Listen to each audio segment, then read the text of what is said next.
members of the Kumasi Metropolitan Assembly on Tuesday again failed to elect a presiding member to steer its affairs for the 5th time. The exercise turned violent after confusion broke between some government appointees and a section of the assembly members.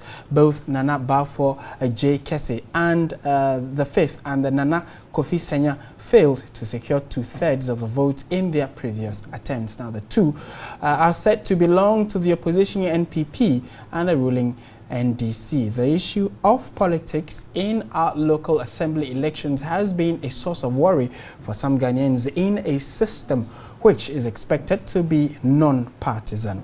And I would want to go onto the phone lines now and speak with George K Baffour. He is a local governance expert and a former president of the National Association of Local Authorities of Ghana, NALAG. Please join us on the line. Good afternoon, sir. Thank you very much for your time. Yeah, good afternoon, my brother. Thank you for the opportunity.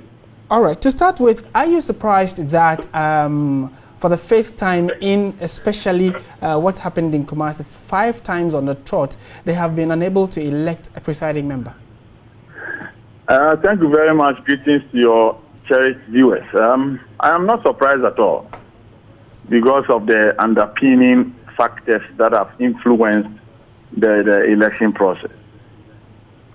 There are those who are asking and have debated quite widely that, I mean, to the very grassroots of our politics, we should allow partisan politics in those areas as well.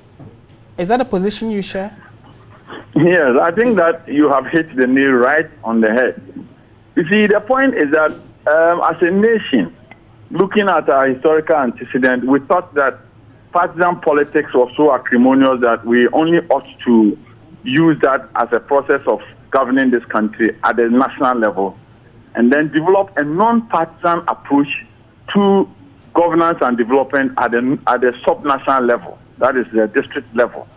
So we put in our constitution, Article 248, the provision that no political party should sponsor, support, or meddle in the electoral fortunes of any candidate contesting elections to the district assembly. Very well crafted.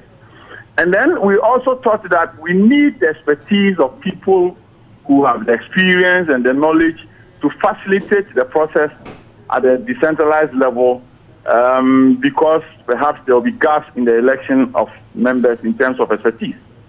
So President was given the mandate in Article 240 to appoint 30% of persons to the Assembly. Right. But over time, since 1993, this noble and lofty provision has been abused by successive governments. And even as of now, I can say confidently, without any shred of doubt, that 100% of all appointees to MMDAs are members or sympathizers of the NDC. So this is a complete infraction of the provisions of the Constitution. But that is what is happening. So now people who have also been elected but have been forced by Article 248 to shed off their partisan colors have decided that now if the president is appointing party people to the assembly to protect the interests of the party in the assembly, then we also have to come out openly. And that has culminated to this kind of situation. So I think that looking at the circumstances, the non-partisan local government system will not work. We need to introduce partisanship. Let every party have the opportunity to nominate a candidate to contest on the ticket of the party at all levels of the electoral areas. Let parties nominate their candidates to contest the position of district, metropolitan, or municipal chief executive, and then let's go partisan, completely partisan, so that the people will have the opportunity to elect their own leaders and hold them accountable. And then we will avoid, this kind of hula baloo as to imposition of a superstructure that is partisan on a substructure that is non-partisan, which is clearly a hoax. This seems to be a hydra-headed problem. Would that then mean that would have to amend the article that set up this, or that provides for this particular non-partisan local government elections? Clearly so. Unfortunately for us, it's a non-entrenched provision. So it's just a matter of going through due process to go to Parliament to change the constitutional provision. And we will all have our peace. All right. We are grateful for your insights and your input on this particular development. Judge K Baffour is a former president of NALAG and was giving us his position on it. He's also a local governance expert. Thank you very much, sir.